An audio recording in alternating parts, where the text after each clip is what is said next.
tonton Seck ñu ngi lay nuyu. maa ngi lay say. di la jaajëfal. tey nag dañ la seet si woon. waaw bëgg a waxtaan ak yow dañ lay bàyyi d'abord nga présenté wu. waaw ok man maa ngi tudd Pape Ousmane Seck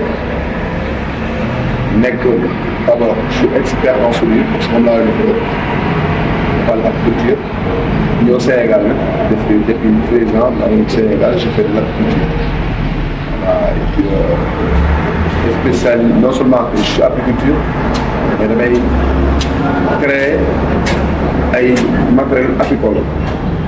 indi ci yokk innovation pour améliorer le travail voilà. Merci tonton Seck léegi lan nga ñu mën a wax ci place bi ñu la fekk ni tey ak invention yooyu ngay wax ne yaa ngi koy def est-ce que mën nga ñu si dugal. waaw fii suñu kër la sama atelier bon benn laboratoire bu ndaw la boo xam ne si yi may xalaat yi ko inventé alors fii laay yëg parce que moo ko jege ci man may wàcc suuf di ko defar fii moi je travaille d'abord la nuit souvent yooyu dagg wala may balaa guddi gi dinaa ko dagg pour ne pas déranger ñu nekk ci appartement bi je le fais la nuit ci laay gën a mën a am réflexion c'est une habitude nag bu ma amoon ci bi ma amoon ci ba ma nekkee élève comme fu ma nekkee dama war a def ma jàng lu bari tuuti ci laa am habitude bon avec agriculture bi nga def aussi la nuit on travaille la nuit quand tu vas dans tes c'est souvent guddi nga fay def de ce fait que man lépp lu may fa guddi laa koy d'ailleurs su ko nekk quand vous m'appelez ay vers 11h midi fekk na yeewu bi daal ci laay defaree samay invention yi may def yëpp t'as beaucoup de choses nag su ma ko schématiser guddi gi ay vers 4h du matin 3h 4h te bu mooy yow su ma ñëw du ko liggéey fii c'est une unité de traitement de cire de cire yi ñoo nekk nii alors pour faire des feuilles de cire ci nii rek nga gis man foofu laa koy toggee laay toggee gis nga boo gisee plaques yi ñoo nekk doon suuf des feuilles de cire ak chauffage yi may def yëpp tout ce là bon fii synthèse ay assemblage yi may def de l'autre côté bon moom c'est fu laay produire benn chaîne de production de baguettes et de cadres bu may développer parce que riche li ci gën a jafe du riche la gën a jafe mooy la production de cadres et de baguettes et la chose la plus difficile mooy sa temps bari foofu nga koy jël foofu nga koy penser ci benn riche bi liy jafe du defar riche bi li jafe mooy nga am capacité de production de baguettes parce que boo nga développer ce secteur boobu mooy tout ce qui est cadre et baguettes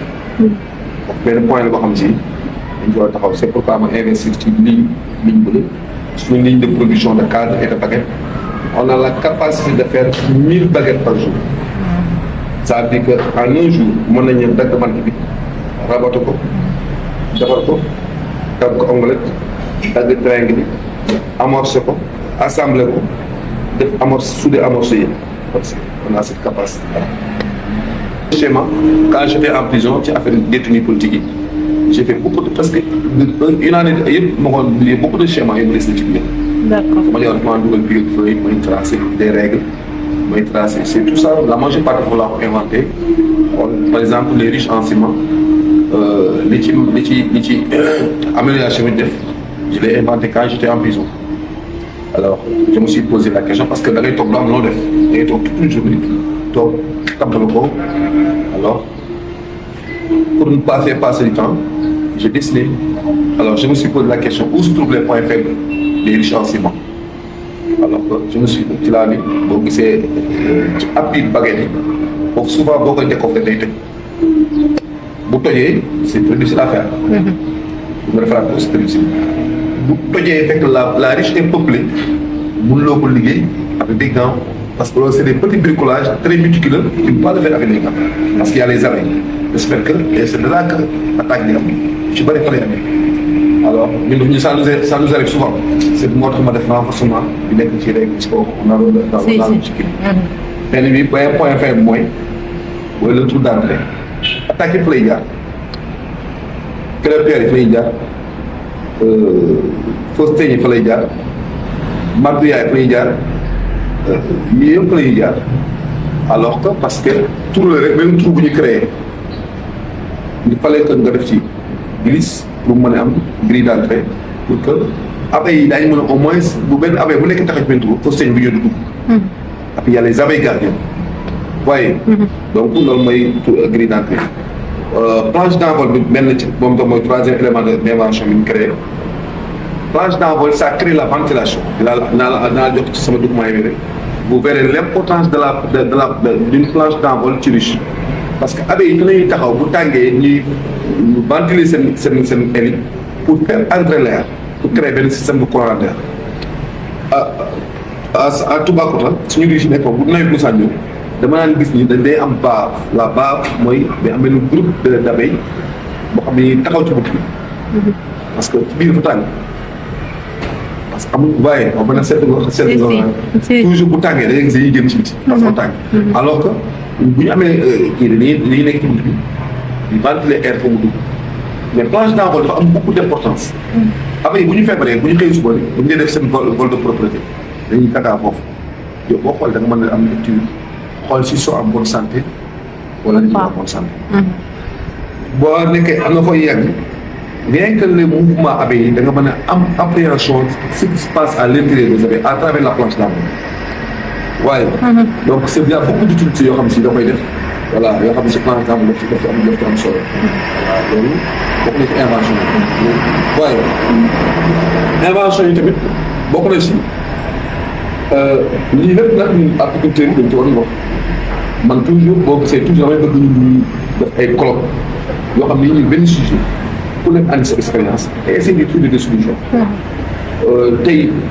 riche mënuloo jàpp benn abeille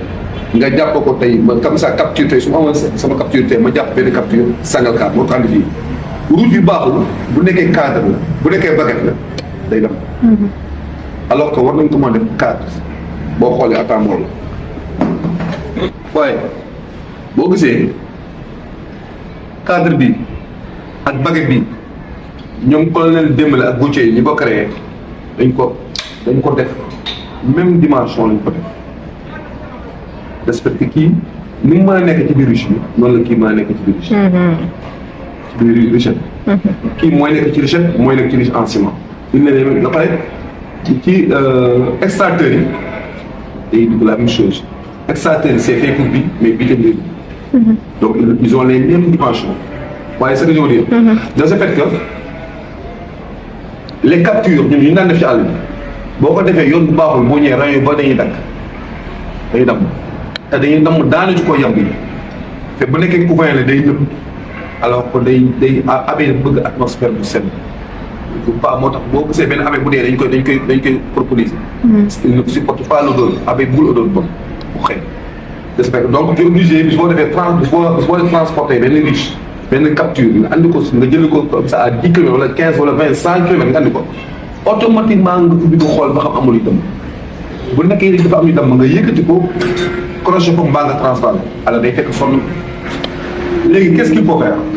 il faut que